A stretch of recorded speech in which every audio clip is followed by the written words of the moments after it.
Yeah, OTB Spreads prediction show coming to you live for April 27th, where it's Money Monday. We are going to absolutely crack the books.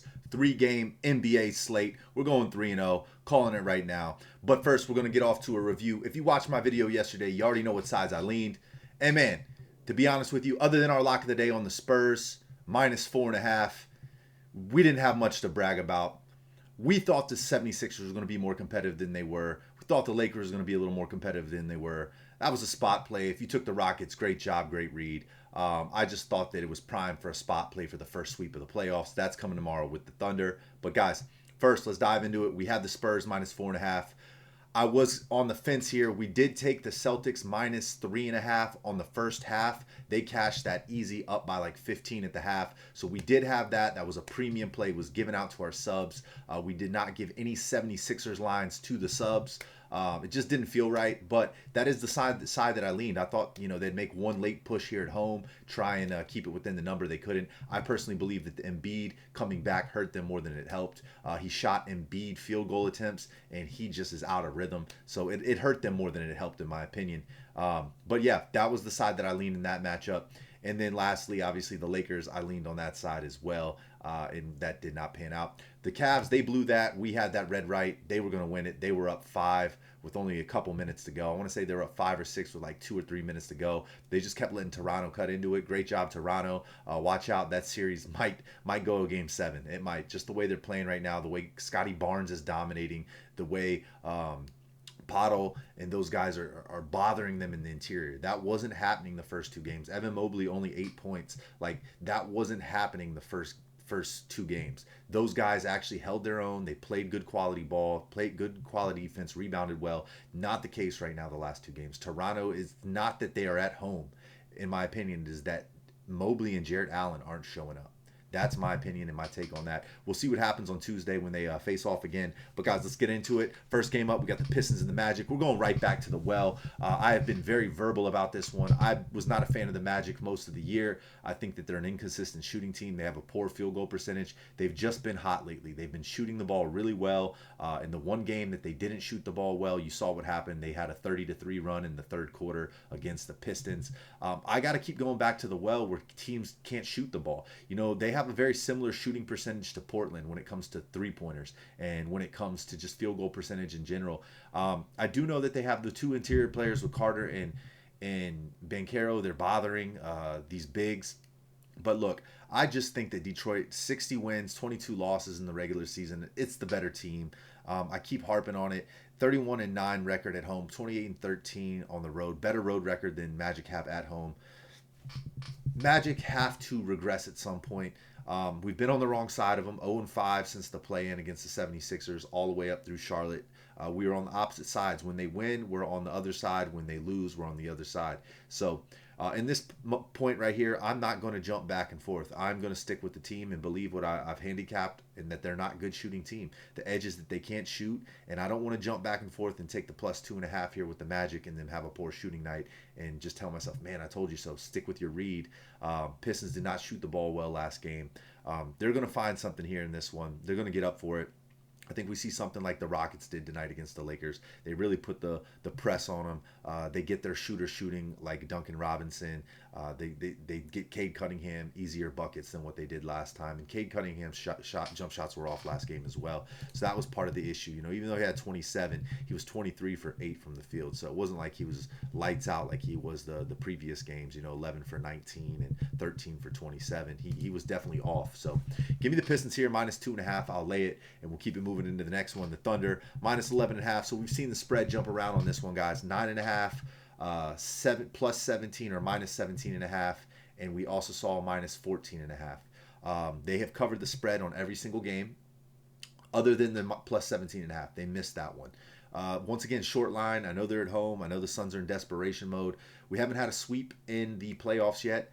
It's time, and it's coming, and it'll be done in fashion. 20+ points. Alt line is active. If you want to take -14, I think it's alive at -13.5 for some plus money.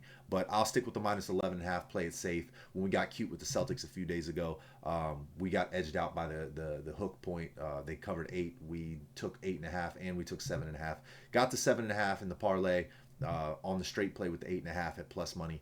we got hooked. So we're not gonna get too cute here. 11.5, lay the points. Thunder sweep, Thunder roll, and they're looking like future champions even without Jalen Williams and I don't know who the fuck that guy is. Jalen Williams in the lineup. But yeah, man, that's where we're at. Once again, guys, remember, Money Monday is tomorrow. I will be live at 5:30. I will be here on YouTube live. I will be on Instagram live. Giving you guys player props and reads, giving you some parlays. My play of the day will be free inside of my free chats. So just guys, go to my Instagram, go to my Telegram. You can find the free plays there. Once again, if you want to sub in tomorrow for Money Monday, we will have some big time discounts for you. We'll have a lifetime pass available, only 3 dropping here in just a little bit. We will have a gold monthly pass available just in a little bit.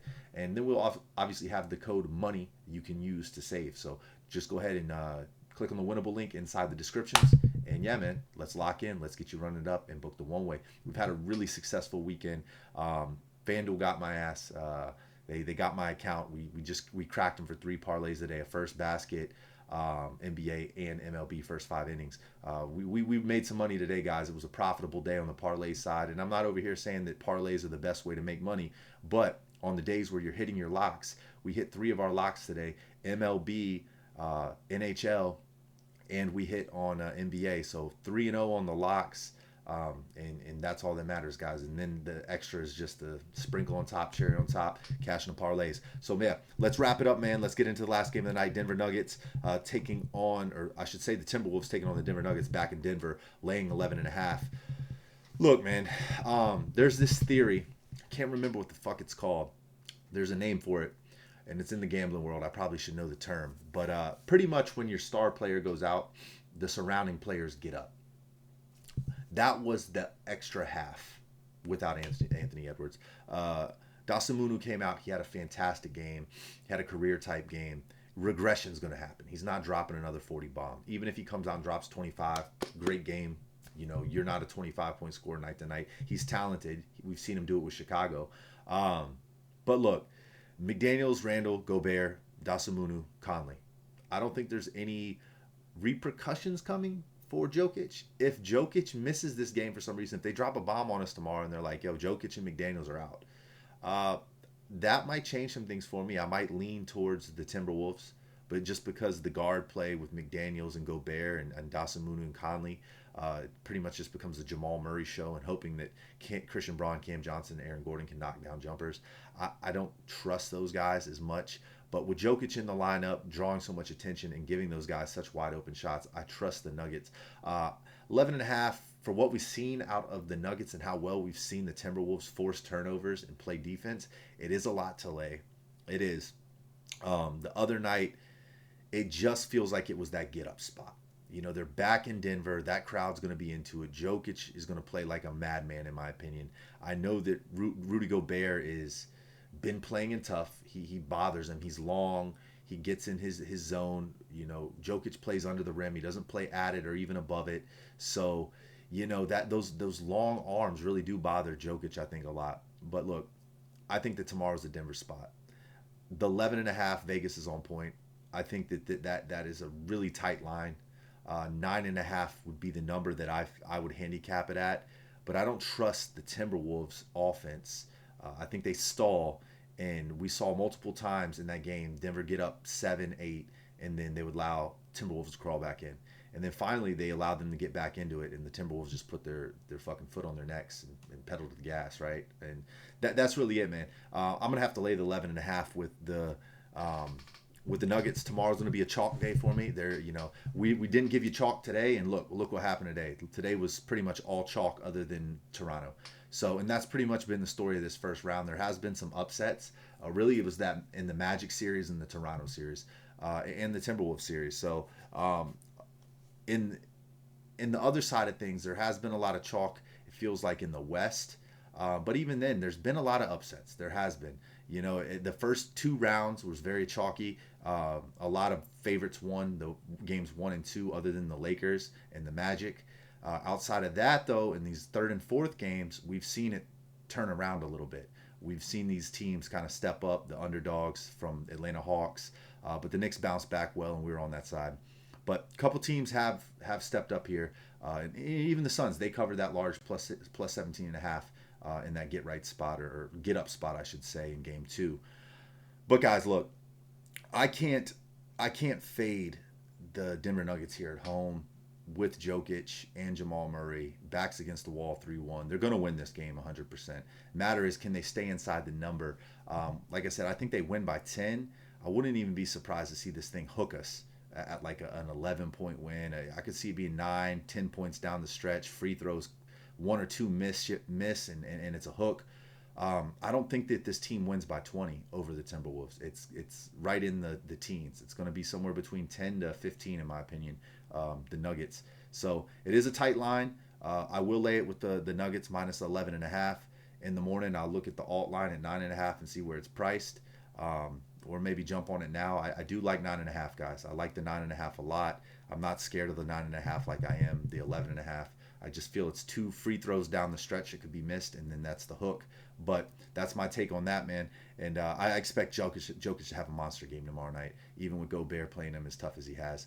The series felt over, but now with Edwards out and DiVincenzo out, it feels like the door is kind of cracked, especially going back into elevation where the Nuggets are very tough, 28-13 at home. So, guys, yeah, that's my take on it. Hope you found this information useful. If you like what I had to say, if you tune in every day, just please drop a like, make sure to subscribe. And if you want my premium plays, link is in the description. Use code WordMoney. It is Money Monday. I will be back live at 5. No MLB show tomorrow. No MLB predictions tomorrow. I got a busy morning. I got to get some stuff taken care of. I want to make sure we have a great start to the week. Last week's start to the week was just a little shaky. We got going on Thursday, ripped it Thursday, Friday, Saturday, Sunday, brings us here to Monday. Let's see if we can keep the run continuing and keep it moving forward. So trying to break the books. We really took off on Fuck the Books Friday with a clean sweep. Yesterday was a respectable day. And then today was another massive day, guys. So let's go make some money. Cheers to you guys. Appreciate you tuning in. And like always, get on the ball and book that one way. See you soon.